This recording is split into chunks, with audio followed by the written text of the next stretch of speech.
हमारे घर के जयचंदों ने हमारे घर को लूटा है। हमारे घर के जयचंदों ने हमारे घर को लूटा है। अरे नाम लेने में शर्म कर रहे हैं। वो घर चला रहे हैं और यहाँ जयचंद नाम तक नहीं ले पा रहे हैं। अरे टीका लगाने से कोई सच्चा हिंदू नहीं बन जाता है। टीका लगाना है ना, दिल में लगा टीका, दिल में। नमस्कार, मैं शंभू कुमार सिंह और आप देख रहे हैं नेशनल दस्तक। इसी वीडियो ने जो वीडियो आपने मोन्टाज में देखा है, इसी वीडियो के बाद कांग्रेस के प्रवक्ता राजीव त्यागी की मौत हो जाती है। क्या लगता है आप लोगों को? टीवी अब जान लेने लगा है। मैं बार बार कह रहा हूँ किस तरह से टेलीविज़न अखबार के जरिए एजेंडा फैलाया जा रहा है, पार्टी विशेष को फ़ायदा पहुँचाया जा रहा है। और रोहित सरदाना या सुधीर चौधरी ऐसे तमाम बड़े पत्रकार हैं, अर्नब गोस्वामी, जिनकी वजह से इस देश में टॉक्सिक माहौल हो गया है।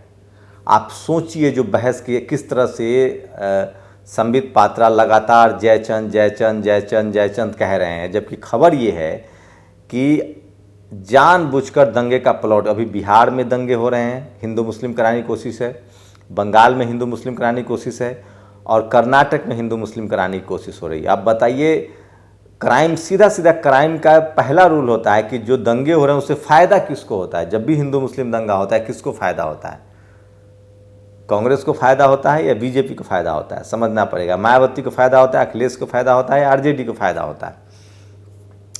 आप सोचिए कि कर्नाटक में विधायक कांग्रेस का, वो दलित है, उसका भतीजा बीजेपी का कार्यकर्ता है, वो एक एंटी रिलीजियस पोस्ट लिखता है, मुसलमान वहाँ जाके दंगा फैलाते हैं और सरकार बीजेपी की, और बीजेपी की सरकार में मुस्लिम दंगा कर लेगा।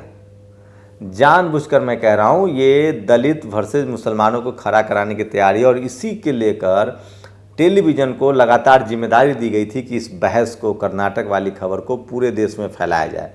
सोचिए, कोरोना से मर रहे हैं लोग, 20 लाख से ऊपर मरीज की संख्या हो गई है, तमाम जगह बाढ़ है, फ्लड है, बेरोजगारी है, लोग सुसाइड करें, इस पर बहस नहीं हो रही है। बहस करने के लिए वो मुद्दे दिए जाते हैं जिस मुद्दा से सरकार को, बीजेपी को और आरएसएस को फ़ायदा। अब सोचिए कि ये मर गए, त्यागी जी का निधन हो गया। सोचिए उन लोगों पर क्या प्रभाव पड़ता है जो इस देश में टेलीविज़न बहस देख रहे हैं। दरअसल टेलीविज़न से हुआ क्या है कि लोग खेमों में बंट गए हैं। हिंदू हो गए हैं, मुस्लिम हो गए हैं, दलित हो गए हैं, पिछड़े हो गए हैं, आदिवासी हो गए हैं। हम सब खेमे में बंट गए और सब एक दूसरे पर आरोप लगा रहे हैं, जबकि सरकार जो है इनका अलग अलग इस्तेमाल कर रही है। अब सरकार से इस भारत के नागरिक के तौर पे हम सरकार से सवाल नहीं पूछ रहे हैं। अच्छा, आप बताइए, कर्नाटक में दंगा हुआ तो उसके लिए कौन, मान लीजिए किसी शहर में चोरी होगी तो उसके लिए कौन जिम्मेदार होगा? पुलिस जिम्मेदार होगा। लेकिन ऐसा हो नहीं रहा है। मैं इसी पर बात करूंगा। और जो लोगों ने सोशल मीडिया पर पोस्ट लिखा है, कुछ लोग तो मांग कर रहे हैं कि रोहित सरदाना, संबित पात्रा और आज तक पर केस दर्ज होना चाहिए। राजीव त्यागी की मौत के लिए लोग उसको जिम्मेदार मान रहे हैं। सोशल मीडिया पर क्या सबसे बड़ी खबर है इसको लेकर मैं बता दूं, और लोग क्या लिख रहे हैं वो भी मैं आपको बताना चाहूँगा कि बेबाक और बेखौफ अंदाज के माय डियर फ्रेंड जैसी चीज़ सिखाने वाले कांग्रेस प्रवक्ता राजीव त्यागी जी के निधन की खबर स्तब्ध हूँ। जानकारी के मुताबिक हृदय गति रुकने से मौत हुई है। सच में जीवन कुछ क्षण का होता है। सोचिए किस तरह के हालात हैं। ये वो तस्वीरें हैं। राजीव त्यागी की मौत या हत्या, चैनल के दंगल में अब मौत बटेगी। रोहित सरदाना, इसमें देखिए कौन कौन लोग हैं। प्रवक्ता बीजेपी संबित पात्रा, प्रवक्ता कांग्रेस, राजनीतिक विश्लेषक एक जो संजय सिंह को उस दिन टेलीविज़न पर गाली दे रहा था, रागी, ये दिल्ली यूनिवर्सिटी का प्रोफेसर है, सामाजिक कार्यकर्ता एक मुस्लिम, तो एक दो मुसलमानों को बैठा लिया था। और ये तस्वीरें अभी देखिए, ये उनकी अंतिम संस्कार की तस्वीरें अभी सामने आई है। प्राइवेट लिमिटेड चैनलों का बहिष्कार कीजिए, नहीं तो जिस तरह बहस करने वाले मर रहे हैं वैसे आप भी मरेंगे। अभिषेक ने लिखा है, जिस दिन प्रभास जी टीवी देखते हुए निकल लिए थे, मैंने सोचा था कोई दिन ऐसा आएगा जब स्टूडियो के भीतर ही बैठा आदमी सदमे में मारा जाएगा। आज राजीव त्यागी आज तक पर रोहित सरदाना के शो में बहस करते हुए दिल का दौरा का शिकार हुआ, उनकी मौत हो गई। सोचिए, डॉक्टर ने भी ये इस बात की पुष्टि की है कि बहस के दौरान जो है उनकी मौत हुई है, और वो डॉक्टर जिसने पोस्टमार्टम किया है या जिसने इसको देखा है उसका भी ये वीडियो सामने आ रहा है। तो देखिए, राजीव त्यागी अपने अंतिम डिबेट में थे, संबित यहाँ भी निजी हो रहे थे। इन लोगों ने डिबेट का मतलब ख़त्म करके इसे मुर्गे की लड़ाई बना दिया है। और संबित पात्रा का ये एक बार फिर से बयान सुन लीजिए। हमारे घर के जयचंदों ने हमारे घर को लूटा है, हमारे घर के जयचंदों ने हमारे घर को लूटा है। अरे नाम लेने में शर्म कर रहे हैं, वो घर जला रहे हैं और यहां जयचंद नाम तक नहीं ले पा रहे हैं। अरे टीका लगाने से कोई सच्चा हिंदू नहीं बन जाता है, टीका लगाना है ना तो दिल में लगा टीका, दिल में। अब संबित पात्रा का नौटंकी देखिए। संबित पात्रा, विश्वास नहीं हो रहा है कांग्रेस के प्रवक्ता मेरे मित्र श्री आरटी इंडिया हमारे साथ नहीं, आज तक पर हम सब 5 बजे थे और उसी को ये देखिए, ये डॉक्टर की बाइट आ गई है, बयान आ गया है। डॉक्टर ने भी कह दिया है कि बहस के दौरान ही उनको हार्ट अटैक हुआ है। राजीव त्यागी जी लाइव डिबेट में थे अपने घर पर और डिबेट करते करते सडनली कोलैप्स हो गए। ये इनको सडन कार्डियक अरेस्ट हुआ होगा।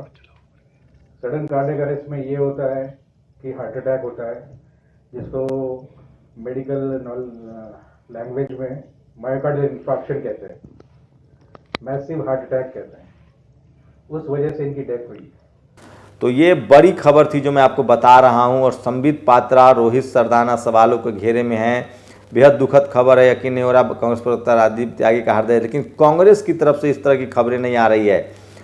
प्रद्युमन यादव ने लिखा है, टीवी पर टॉक्सिक बहसें देखकर घबराहट होने लगती है, लगता है जैसे 2 दुश्मन झगड़ रहे हैं।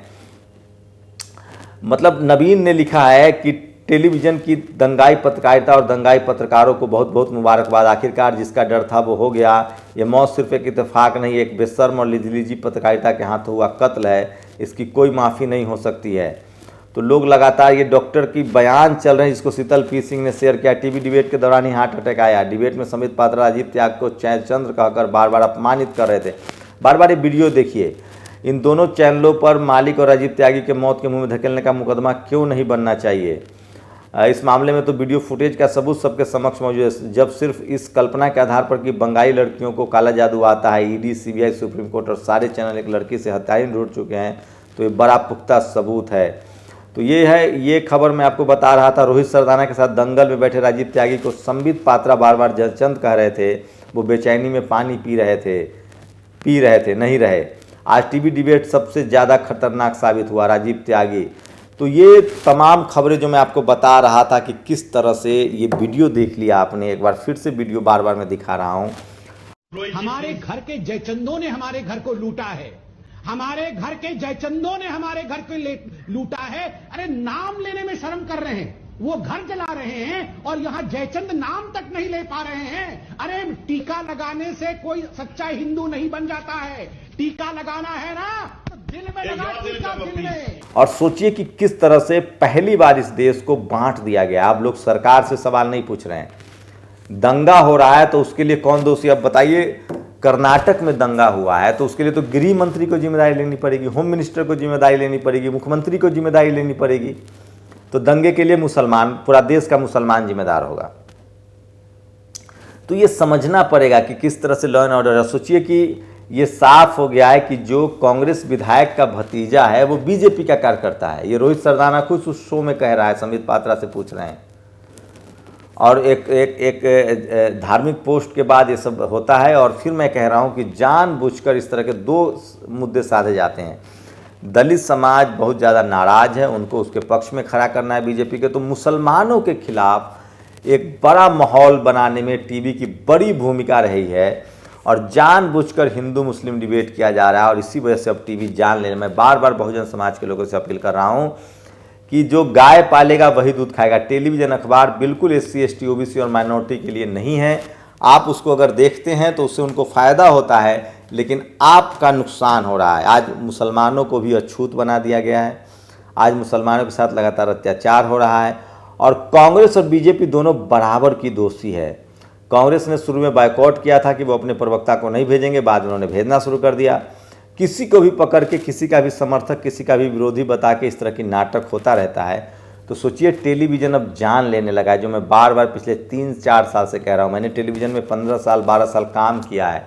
मैं इस आधार पे कह रहा हूँ कि वहाँ जाति विशेष के, धर्म विशेष के लोग हैं और वो जाति विशेष के और धर्म विशेष के लोगों से नफरत करते हैं। वहाँ धार्मिक प्रोपेगेंडे पर को दिखाया जाता है, वहाँ वैज्ञानिक टेम्परामेंट नहीं है। सबसे ज़्यादा जाति और धर्म को लेकर टेलीविज़न चैनलों में बहस होती है और आरक्षण के खिलाफ, मुसलमानों के खिलाफ, आरएसएस बीजेपी के समर्थन में ही इस देश के तमाम जाति विशेष के जो है वो पत्रकार हैं। और इसलिए मैं कह रहा हूं कि अब आप भी मरने लगेंगे। अगर आप टीवी देखेंगे तो आपको भी इसका नुकसान हो रहा है। और समझिए इससे देश को कितना नुकसान हो रहा है वो देखिए। सरकार को क्लीन चिट देती रहती है टीवी। आज तक कहता है, आज तक डेली मेल अपना अखबार बंद कर देता है क्योंकि आर्थिक मंदी है, लेकिन वो कहता है कि देश में आर्थिक मंदी नहीं। वो सर्वे कर देता है कि टॉप क्लास की अर्थव्यवस्था चल रही है, प्रधानमंत्री टॉप पर हैं। तो ये आम आदमी को आपस में लड़ा दिया गया है। अब सरकार बेरोजगारी, कोरोना, भुखमरी, क्राइम, इसके लिए पहले सरकार से सवाल पूछे जाते थे। पहले गृह मंत्री, अच्छा मुंबई में दंगा हुआ था तो उसके लिए मुसलमान दोषी था या सरकार दोषी थी? गृह मंत्री को इस्तीफा देना पड़ा। कोयला घोटाला की अफवाह उड़ी तो किसको जेल जाना पड़ा?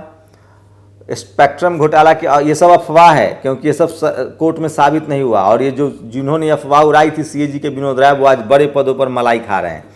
अरविंद केजरीवाल जिनके लिए धरने पर बैठते थे, आज तक किसी को सजा हुई? क्या रॉबर्ट वाड्रा जेल गया? क्या राहुल गांधी जेल गया? क्या मायावती जेल गई? जेल लालू यादव को डाल दिया क्योंकि वो बहुजनों की लड़ाई लड़ रहा था।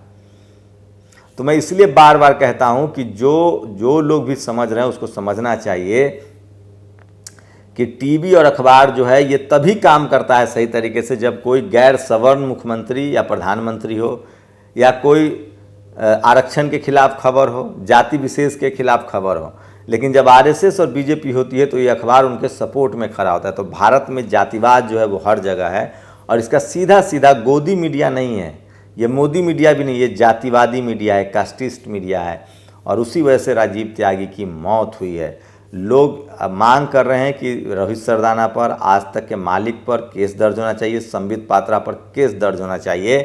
एक बार फिर से वीडियो देख लीजिए, जो वीडियो राजीव त्यागी की मौत की वजह बनी है, जिसके बाद उनको इसी शो में उनको हार्ट अटैक हुआ है। डॉक्टर का भी बयान चल रहा है, डॉक्टर ने भी कहा है। और आप लोग की क्या प्रतिक्रिया, अपनी प्रतिक्रिया जोड़ दीजिए। और क्या आपको टेलीविज़न पर भरोसा है? क्या टेलीविज़न सरकार की आवाज़ है? और क्या टेलीविज़न ने लोगों को आपस में बांट दिया है? लोग इतना कहने लगे हैं कि हमारे शरीर से कपड़ा उतर जाए लेकिन हम सरकार से सवाल नहीं पूछेंगे। इस देश को हिंदू मुस्लिम और जातियों में बांट दिया गया है और हर मुद्दे के लिए हिंदू मुस्लिम किया जाता है ताकि सरकार से सवाल न पूछे। चाइना के घुसपैठ, सरकार से सवाल नहीं पूछेंगे। कोरोना में सरकार की असफलता, पूछेंगे नहीं। अस्पताल नहीं है, स्कूल नहीं है, बेरोजगारी है, कोई सवाल सरकार से नहीं पूछेंगे। सिर्फ जानबूझकर हिंदू मुस्लिम बहस होती है ताकि बाकी मुद्दों से ध्यान हटाया जा सके। और अब तो टेलीविज़न जान लेने लगी है, अब तो लोग की जान जा रही है। आप लोग की क्या प्रतिक्रिया, अपनी प्रतिक्रिया जोड़ दीजिए। शुक्रिया। हमारे घर के जयचंदों ने हमारे घर को लूटा है, हमारे घर के जयचंदों ने हमारे घर को लूटा है। अरे नाम लेने में शर्म कर रहे हैं, वो घर जला रहे हैं और यहां जयचंद नाम तक नहीं ले पा रहे हैं। अरे टीका लगाने से कोई सच्चा हिंदू नहीं बन जाता है, टीका लगाना है ना दिल में लगा, टीका दिल में। नेशनल दस्तक की आपसे गुजारिश है कि अगर इसको बचाना चाहते हैं तो नेशनल दस्तक को सब्सक्राइब करने के लिए रेड कलर के सब्सक्राइब बटन को दबाएं, फिर बेल आइकन की घंटी दबाएं। नेशनल दस्तक को बचाने के लिए बहुत जरूरी है कि हर खबर को शेयर करें, लाइक करें, कमेंट जरूर करें।